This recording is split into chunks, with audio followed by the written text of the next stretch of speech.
পাল্টাপাল্টি হুমকি দিলেও বড় যুদ্ধে জড়াবে না ভারত ও পাকিস্তান। মত বিশ্লেষকদের। কেন গুরুত্বপূর্ণ আসছে 24 থেকে 36 ঘন্টা। পাকিস্তানের সাথে যুদ্ধ পরিস্থিতির মাঝেই বাংলাদেশ নিয়ে বিদ্বেষ ছড়াচ্ছে গদি মিডিয়া। ঢাকা নিয়ে কি ষড়যন্ত্র করছে দিল্লি। পাকিস্তানে হামলা হলে তুরস্ক মেনে নেবে না, ভারতকে হুঁশিয়ারি তুর্কি সরকারের। যুদ্ধ হলে পাকিস্তানের হয়ে লড়বে কি তুরস্ক? আসসালামু আলাইকুম, দেখছিলেন Bangla vision world news headline. এবারে বিস্তারিত। ব্যাপক রণপ্রস্তুতি নিলেও বড় ধরনের যুদ্ধ হবে না ভারত ও পাকিস্তানের মধ্যে, এমনটাই মনে করছেন বিশ্লেষকরা। তবে দুই দেশের মাঝে পাল্টাপাল্টি হুমকিতে সময়ের সাথে সাথে ঘোলাটে হচ্ছে পরিস্থিতি। বিশেষ করে শুক্রবারের আগেই পাকিস্তানের ভেতরে হামলা চালাতে পারে ভারত। পাক তথ্যমন্ত্রীর এমন দাবির পরই উদ্বেগ আর আতঙ্ক ছড়িয়ে পড়েছে গোটা উপমহাদেশে। কি ঘটতে যাচ্ছে আগামী 24 থেকে 36 ঘন্টায়, সেদিকে সতর্ক নজর সবার। বিস্তারিত মেহরাব হোসেন খানের ডেস্ক রিপোর্টে। ভারত পাকিস্তান পাল্টাপাল্টি হুমকিতে পরিস্থিতি এতটাই উত্তপ্ত যেন অগ্নিস্ফুলিঙ্গের অপেক্ষায় বারুদের মজুদ। কোনো এক পক্ষের সামান্য ভুলে যে কোনো মুহূর্তে ঘটতে পারে ভয়াবহ অঘটন। সহিংসতা শুধু ভারত পাকিস্তান নয়, ছড়িয়ে পড়তে পারে বাংলাদেশের মতো প্রতিবেশী দেশগুলোতে। দূর অতীত নয়, নিকট অতীতের অভিজ্ঞতা বলছে অবধারিতভাবে যুদ্ধের ভয়াবহ মাসুল দেবে নিরপরাধ নিরস্ত্র সাধারণ মানুষ। এমন পরিস্থিতিতে ভারত আর পাকিস্তানের সশস্ত্র বাহিনী রণপ্রস্তুতির তোড়জোড়ের মধ্যে তথ্যবোমা ফাটালেন পাকিস্তানের তথ্যমন্ত্রী আতাউল্লাহ তারার। আসলেই কি শিগগিরই যুদ্ধে জড়াতে যাচ্ছে দক্ষিণ এশিয়ার দুই পরাশক্তি? India intends carrying out military action against Pakistan. ভারত আগামী 24 থেকে 36 ঘন্টার মধ্যে পাকিস্তানে হামলা চালানোর পরিকল্পনা করছে, এমন বিশ্বাসযোগ্য গোয়েন্দা তথ্য আমাদের হাতে আছে। ভারতের এই ধরনের যে কোনো সামরিক অভিযানের জবাব নিশ্চিতভাবে দৃঢ়তার সঙ্গে দেওয়া হবে। আতাউল্লাহ তারার বলেছেন, আন্তর্জাতিক সহায়তায় স্বচ্ছ তদন্তের সুযোগ থাকলেও পেহেলগাঁওয়ে হামলার ঘটনাকে পাকিস্তান বিরোধী অপপ্রচারের অস্ত্র হিসেবে ব্যবহার করছে ভারত। তার দাবি, গায়ের জোরে ভারত বিচারক, সাক্ষী আর শাস্তি বাস্তবায়নকারীর সব ভূমিকা একাই পালন করছে। পাকিস্তানের তথ্যমন্ত্রী 29 এপ্রিল রাতে টেলিভিশনে এই বক্তব্য দেওয়ার দিনই সামরিক বাহিনীর সর্বোচ্চ কর্মকর্তাদের নিয়ে জাতীয় নিরাপত্তা কমিটির বৈঠক করেছেন ভারতের প্রধানমন্ত্রী নরেন্দ্র মোদী। পাকিস্তানের বিরুদ্ধে সামরিক পদক্ষেপের অনুমোদন দিয়ে যুদ্ধের দামামা বাজিয়ে দিয়েছেন তিনি। হামলার সময় ও লক্ষ্যবস্তু নির্ধারণে সেনাবাহিনীকে দিয়েছেন সর্বোচ্চ স্বাধীনতা। ভারত ইট ছুঁড়লে পাথর দিয়ে জবাব দেয়া হবে বলে হুঁশিয়ার করেছেন পাকিস্তানের উপপ্রধানমন্ত্রী ও পররাষ্ট্রমন্ত্রী ইসাক দার। সিনেটের অধিবেশনে বক্তব্য দেওয়ার সময় তিনি ভারতকে হুঁশিয়ার করে বলেছেন, চীন ও তুরস্ক পাকিস্তানের সাথে আছে। পাকিস্তানের ভেতরে সন্ত্রাসবাদে মদদের অভিযোগ উঠেছে ভারতের বিরুদ্ধে। মিথ্যা ভিত্তি দাঁড় করিয়ে ফ্ল্যাগ অপারেশনের অপচেষ্টার বিরুদ্ধে কঠোর হুঁশিয়ারি দিয়েছেন পাকিস্তানের সেনাবাহিনীর media wing inter services public relations ISPR এর মহাপরিচালক লেফটেন্যান্ট জেনারেল আহমেদ শরীফ চৌধুরী। উত্তেজনাকর পরিস্থিতিতে সীমান্তের নিয়ন্ত্রণ রেখায় ভারতের আরেকটি ড্রোন ভূপাতিত করার দাবি করেছে পাকিস্তান সেনাবাহিনী। সাতওয়াল সেক্টরে ভূপাতিত করা ড্রোনটি ফ্যান্টম 4 মডেলের। অবশ্য আন্তর্জাতিক বিশ্লেষকরা মনে করছেন বড় আকারে যুদ্ধের আশঙ্কা নেই। যুদ্ধ বাঁধাতে দৃঢ় প্রত্যয়ী মনে হলেও এই মুহূর্তে বড় আকারের যুদ্ধ বাঁধাবে না ভারত। দুই দেশেই পারমাণবিক শক্তিধর হওয়ায় যুদ্ধ বাঁধলে সীমিত গণ্ডিতেই থাকবে। নিশ্চিতভাবে সীমান্তে আন্তর্জাতিক আইন ব্যাপকভাবে লঙ্ঘিত হবে। ভারত আগ্রাসন চালালে হুমকিতে পড়বে দক্ষিণ এশিয়ার স্থিতিশীলতা, তৈরি হবে গুরুতর মানবিক সংকট। এমন অবস্থায় ভারত ও পাকিস্তানকে উত্তেজনা সংবরণ করে বৃহত্তর স্বার্থে শান্তিপূর্ণভাবে সংকট সমাধানের আহ্বান জানিয়েছে মার্কিন পররাষ্ট্র দপ্তর। অন্যান্য দেশকেও সংকট সমাধানে এগিয়ে আসার আহ্বান জানানো হয়েছে। মুখপাত্র ট্যামি ব্রুস বলেছেন, পরিস্থিতির উপর নিয়মিত নজর রাখছে ওয়াশিংটন। জাতিসংঘ মহাসচিব আন্তোনিও গুতেরেসের মুখপাত্র স্টিফেন দুজারিক বলেছেন, উত্তেজক পরিস্থিতি শান্ত করার চেষ্টা চলছে। এজন্য পাকিস্তানের প্রধানমন্ত্রী শাহবাজ শরীফ আর ভারতের পররাষ্ট্রমন্ত্রী এস জয়শঙ্করের সাথে ফোনালাপ করেছেন Guterres. Mehrab Hussain Khan, Bangla vision news desk. এদিকে কাশ্মীরের পেহেলগামের হত্যাকাণ্ডের পর শুধু পাকিস্তানি নয়, বাংলাদেশ বিরোধী অপপ্রচার আর বিদ্বেষ ছড়াতেও ব্যস্ত মোদী সরকারের নেতারা ও গদি মিডিয়া। একই সাথে বাংলাদেশ সীমান্তে নাইট ভিশন, ড্রোন সহ গোয়েন্দা নজরদারি আর সামরিক শক্তি বাড়াচ্ছে ভারত। আলোচিত চিকেন নেকে বসেছে আকাশ প্রতিরক্ষা ব্যবস্থা S-400। জড়ো করা হচ্ছে ভারী সমরাস্ত্র আর বাড়তি সেনা। সীমান্তবর্তী দুটি বিমান ঘাঁটিতে প্রস্তুত রাখা হচ্ছে চতুর্থ প্রজন্মের যুদ্ধ বিমান রাফাল। মেহরাব হোসেন খানের আরেকটি ডেস্ক রিপোর্ট।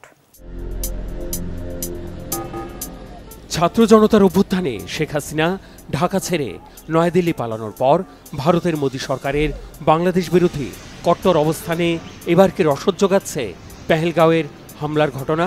ওই হামলায় অন্তত ২৬ জনকে হত্যার জন্য পাকিস্তানকে দোষারোপে প্রায় যুদ্ধ পরিস্থিতির মধ্যে টেনে নেওয়া হচ্ছে বাংলাদেশের নাম।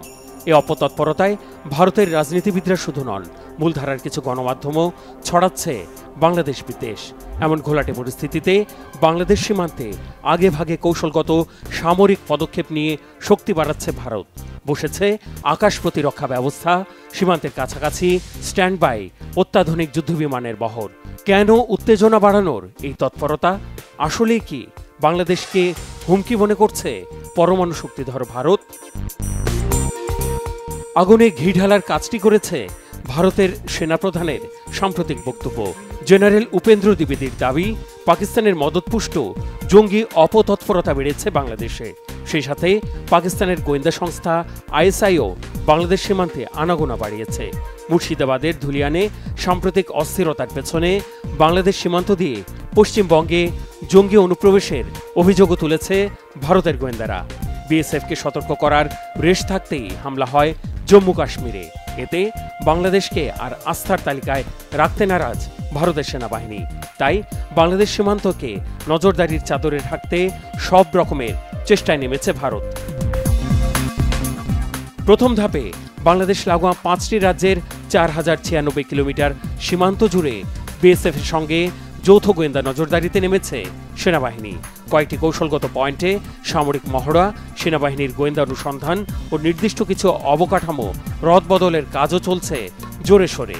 আলোচনায় আছে সীমান্তের 3180 কিলোমিটার কাঁটাতারের বেড়ার বাইরে অরক্ষিত অংশে নাইট ভিশন ক্যামেরা, সিসিটিভি আর ড্রোন নজরদারি। এছাড়া বিএসএফের অতিরিক্ত সদস্য মোতায়েনের পাশাপাশি বাড়ানো হয়েছে আধা সামরিক বাহিনীর কুইক রেসপন্স টিম।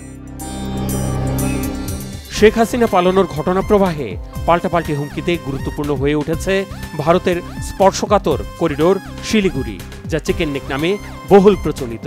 বাংলাদেশ নেপালের মধ্যবর্তী প্রায় 22 কিলোমিটারের সৌর অঞ্চলটি ভারতের 7 রাজ্যকে মূল ভূখণ্ডের সাথে যুক্ত রেখেছে।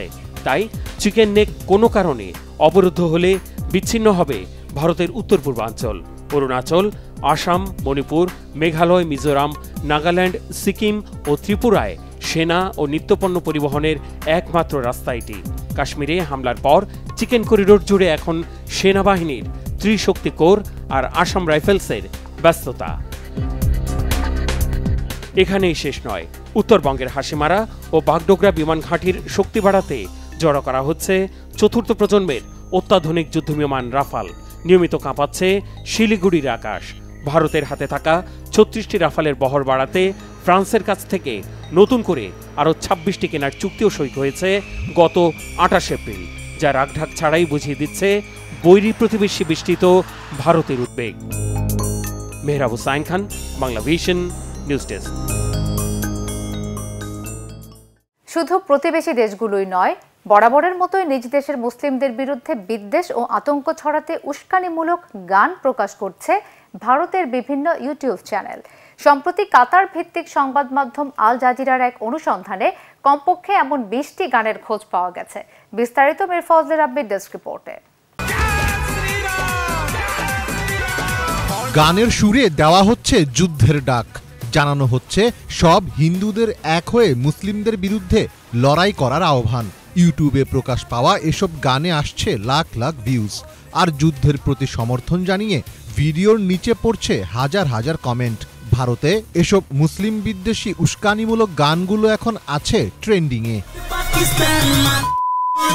কাশ্মীরে গত 22 এপ্রিল বন্দুকধারীদের হামলার ঘটনার পর ভারতের বিভিন্ন ইউটিউব চ্যানেল থেকে মুসলিম বিদ্বেষী গান প্রকাশের হিড়িক পড়েছে।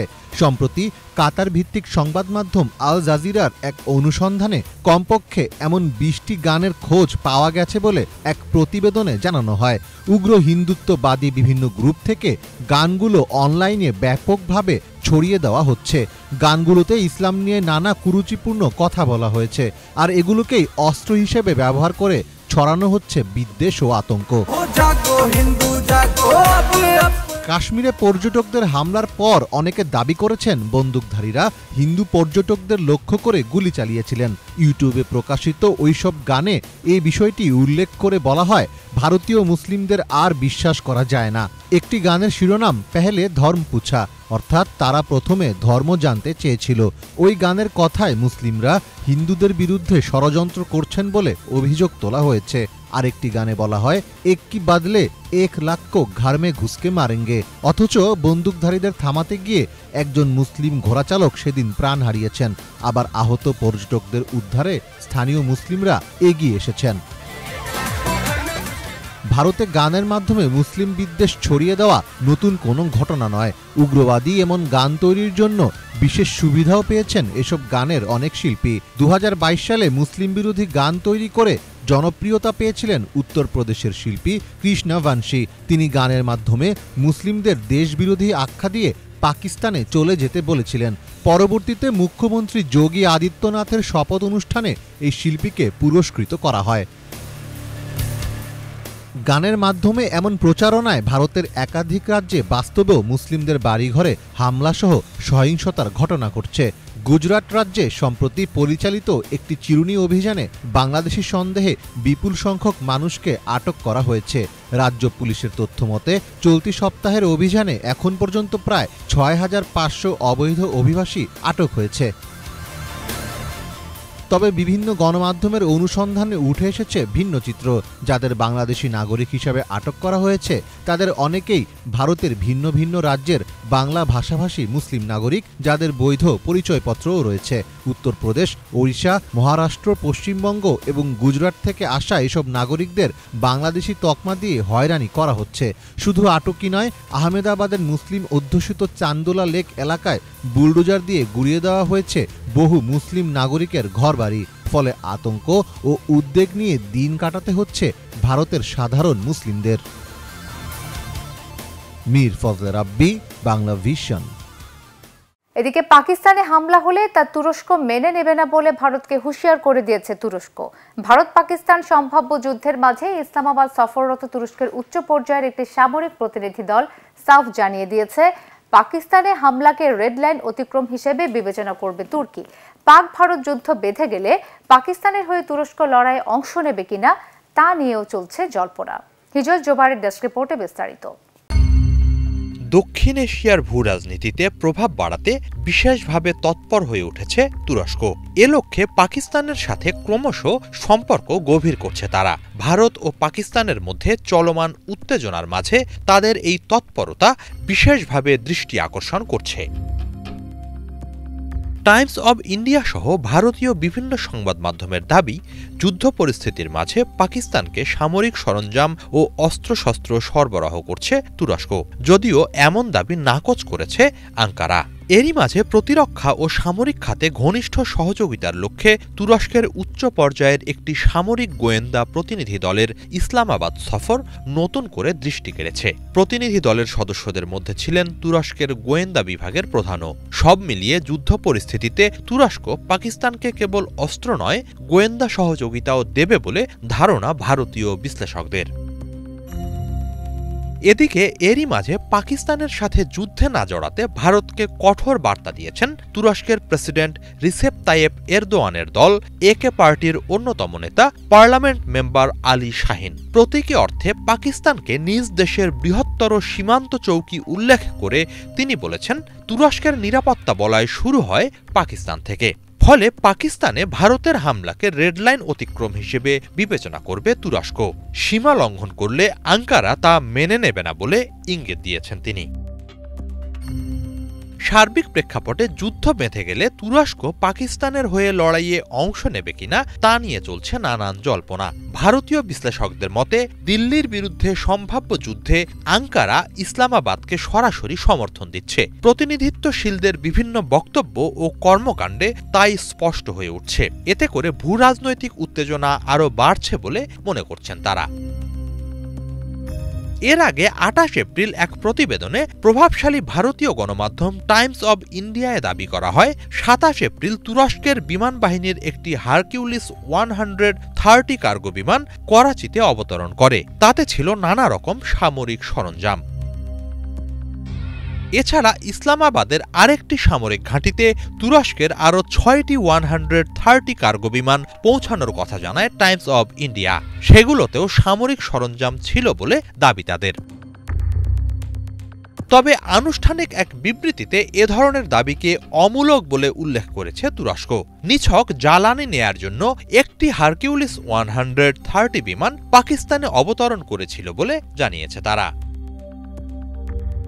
এদিকে ভারত ও পাকিস্তানের মাঝে চলমান উত্তেজনা নিয়ে মুখ খুলেছেন তুর্কি প্রেসিডেন্ট রিসেপ তাইয়েপ এরদোয়ান। তুরস্ক বরাবরের মতোই পাকিস্তানি জনগণের প্রতি সহানুভূতিশীল। তার দেশ পাকিস্তানের সাথে প্রতিরক্ষা, সামরিক সহ বিভিন্ন খাতে সম্পর্ক উন্নয়নে আগ্রহী। তবে বৈশ্বিক ও আঞ্চলিক শান্তির প্রশ্নে কোথাও নতুন করে কোনো সংঘাত জন্ম নিক আঙ্কারা তা চায় না বলে জানিয়েছেন তিনি।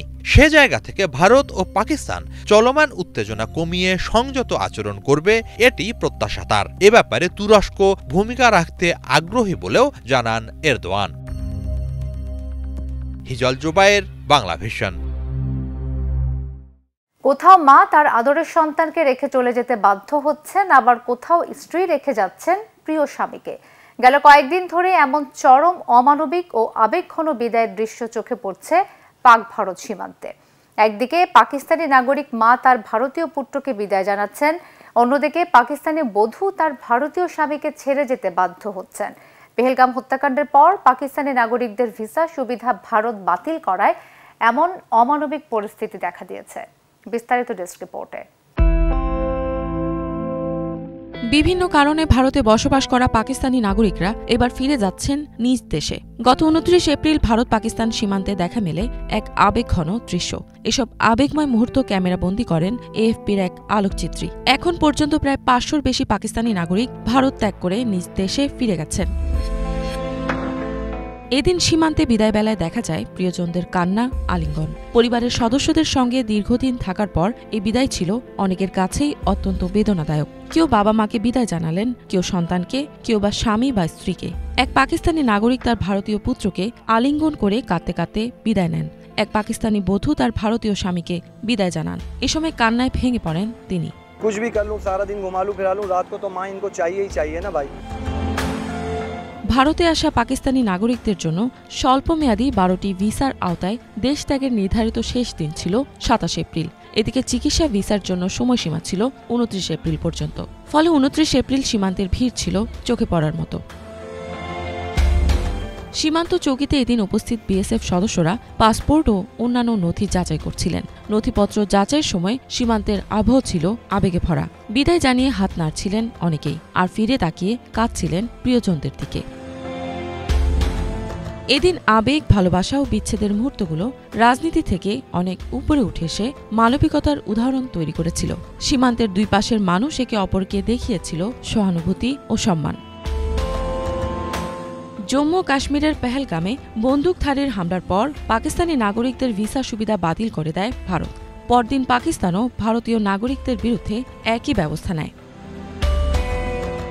ভারতের তরফ থেকে পাকিস্তানি নাগরিকদের নির্দিষ্ট সময়ের মধ্যে দেশে ফিরে যাওয়ার নির্দেশ দেওয়া হয়।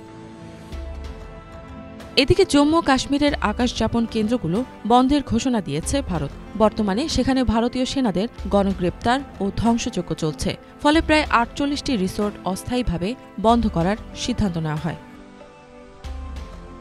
সেদিন হামলা থেকে বেঁচে যাওয়া পর্যটকদের দাবি, আক্রমণকারীরা হিন্দু ধর্মাবলম্বীদের আলাদা করে কাছ থেকে গুলি করে হত্যা করেছে। তবে কিছু পর্যটক জানিয়েছেন হামলাকারীরা দূর থেকে গুলি চালিয়েছিল। ফলে এই ঘটনায় দুই ধরনের তথ্য উঠে আসছে। জম্মু ও কাশ্মীরে ঘটে যাওয়া সশস্ত্র হামলাগুলোকে প্রায় ক্রস বর্ডার পাকিস্তানি সন্ত্রাসী কার্যক্রম বলার চেষ্টা করে থাকে ভারত। তবে পাকিস্তানও এই হামলাগুলোর সাথে নিজেদের সম্পর্ক থাকার কথা বরাবরই নাকচ করে আসছে। 2019 সালে ভারতের প্রধানমন্ত্রী নরেন্দ্র মোদী জম্মু ও কাশ্মীরের স্বায়ত্তশাসন বাতিল করে অঞ্চলটিকে কেন্দ্রের আওতায় নিয়ে আসে। এতে সেখানে পর্যটন খাতের উন্নতি করার চেষ্টা করা হয়।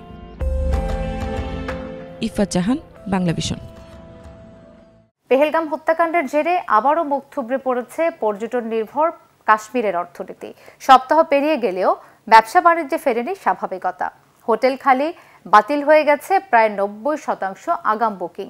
রোজগারের অনিশ্চয়তায় আছে হাজারো পরিবার। স্থানীয়রা বলছেন, এমনটা শুধু এবারের হামলার ফল নয়, বরং এর পেছনে মোদী সরকারের চরম অব্যবস্থাপনাও সমান দায়ী। ভয়ের মাঝে জীবিকার তাগিদে ধীরে ধীরে কাজে নেমেছে স্থানীয় জনগণ, খুলছে দোকানপাট, শিক্ষা প্রতিষ্ঠান। চলমান উত্তেজনার মধ্যে কবে আবার কাশ্মীরে ফিরবেন পর্যটকরা, সেটা নিয়ে থাকছে অনিশ্চয়তা। হাফিজুল ইসলামের ডেস্ক রিপোর্টে বিস্তারিত। জম্মু কাশ্মীরের নির্মম ট্র্যাজেডির সপ্তাহখানেক পর আবারও ছন্দে ফেরার চেষ্টা করছে পেহেলগাম। পাকিস্তানের সাথে ভারতের চলমান অস্থিরতা ও পাল্টাপাল্টি যুদ্ধ পরিস্থিতির মাঝেই 29 এপ্রিল থেকে খুলেছে স্কুল ও দোকানপাট, রাস্তায় বেড়েছে ব্যস্ততা। পর্যটন নির্ভর শহরটির আপাত শান্ত পরিবেশের আড়ালে রয়ে গেছে আতঙ্ক, ক্ষোভ ও বহুমুখী উত্তেজনার আঁচ। মোদী সরকারের ব্যর্থতার কারণে ঘটে যাওয়া এই সন্ত্রাসী হামলার সবচেয়ে বড় ভুক্তভোগী কাশ্মীরের প্রধান আয়ের উৎস পর্যটন খাত। এর জেরে চরম আর্থিক ক্ষতির মুখে পড়েছেন স্থানীয় ব্যবসায়ী ও ট্যুর অপারেটররা। আমরা বিশাল রকমের ক্ষতির সম্মুখীন হয়েছি। শুধু ফেরিওয়ালারা নয়, হোটেল ব্যবসায়ী, দোকানদার, এমনকি যেসব ড্রাইভার লোন নিয়ে গাড়ি কিনেছে তারা এখন কিস্তি দিতে পারছে না। সবাই বিপদে আছি। কাশ্মীরের প্রায় 90% মানুষ পর্যটনের উপর নির্ভরশীল। জীবিকা উপার্জনের আর কোনো পথ নেই আমাদের। এই খাত থেকে আমাদের জীবিকা আসতো, কিন্তু পেহেলগামের হামলার পর থেকে ব্যবসা মারাত্মকভাবে ক্ষতিগ্রস্ত হয়েছে। বলতে গেলে প্রায় 90%ই কমে গেছে। পেহেলগাম হত্যাকাণ্ডের জেরে ভয়াবহ ধাক্কা খেয়েছে স্থানীয় পর্যটন শিল্প। হামলার পর পুরো কাশ্মীর জুড়ে চলছে ভারতীয় নিরাপত্তা সংস্থাগুলোর কড়া নজরদারি। নিরাপত্তাজনিত কারণে 87টি পর্যটন গন্তব্যের মধ্যে 48টি বন্ধ করে দিয়েছে জম্মু ও কাশ্মীর প্রশাসন। সরকারি এক নথির বরাতে এমন তথ্য জানিয়েছে সংবাদ সংস্থা রয়টার্স। অবশিষ্ট জায়গাগুলোতেও জারি করা হয়েছে কঠোর নিরাপত্তা ব্যবস্থা। তবে এই নিষেধাজ্ঞা কতদিন চলবে সেই বিষয়ে পরিষ্কার কিছু জানা যায়নি। আমি পেহেলগামে পর্যটকদের গাইড করতাম। একসময় এত ব্যস্ত থাকতাম যে অনেক ক্লায়েন্টের মধ্য থেকে বেছে বেছে নিতে হতো, আর এখন কাজ ছাড়া এদিক ওদিক ঘুরে বেড়াচ্ছি। পেহেলগামে ধর্মীয় পরিচয়ের ভিত্তিতে হামলার ঘটনা ভারতীয়দের জনমনে জন্ম দিয়েছে চরম ঘৃণা ও ক্ষোভ। দিল্লি বলছে সুপরিকল্পিত এই ষড়যন্ত্রের পেছনে রয়েছে প্রতিবেশী দেশের রাষ্ট্রীয় মদদ। তবে বরাবরই এমন অভিযোগ অস্বীকার করে আসছে পাকিস্তান। কিন্তু সন্ত্রাসীদের ভয়ে কাশ্মীর ভ্রমণ বন্ধ করতে নারাজ অনেক ভারতীয়। 90% আমি শুনেছি কাশ্মীরের 90% ট্যুর বুকিং বাতিল হয়ে গেছে। আমার মনে হয় সন্ত্রাসীদের বার্তাই ছিল এটা যে কাশ্মীরে তোমরা আর এসো না। কিন্তু আমি বিশ্বাস করি এমনটা কখনো হবে না। এটা আমাদের কাশ্মীর, আমাদের দেশ। আমরা অবশ্যই এখানে আসব। বহু বছর ধরে সহিংসতা ও সন্ত্রাসবাদে জর্জরিত ভারত নিয়ন্ত্রিত জম্মু কাশ্মীর। স্থানীয় বাসিন্দাদের বইতে হচ্ছে পরমাণু শক্তিধর দুই প্রতিবেশী দেশের শত্রুতার বোঝা। এরপরেও তাদের আশা অচিরেই ফিরবে স্থায়ী নিরাপত্তা আর ঘুরে দাঁড়াবে পর্যটন শিল্প। কিন্তু পেহেলগামের মতো কোনো হামলা বারবার ভেঙে দেয় তাদের স্বপ্ন। ভোট ও ঘৃণার রাজনীতির বলি হয়ে কাশ্মীরিরা থাকেন নতুন দিনের অপেক্ষায়। হাফিজুল ইসলাম, বাংলা ভিশন। ভারতের কলকাতার একটি হোটেলে আগুন লেগে অন্তত 15 জনের মৃত্যু হয়েছে। আহত 13 জনের মধ্যে 12 জনকে প্রাথমিক চিকিৎসার পর ছেড়ে দেওয়া হয়েছে। মঙ্গলবার রাত 8:30টার দিকে উত্তর কলকাতার বড় বাজারের মেচুয়ার ফলপট্টির একটি আবাসিক হোটেলে এই আগুন লাগে।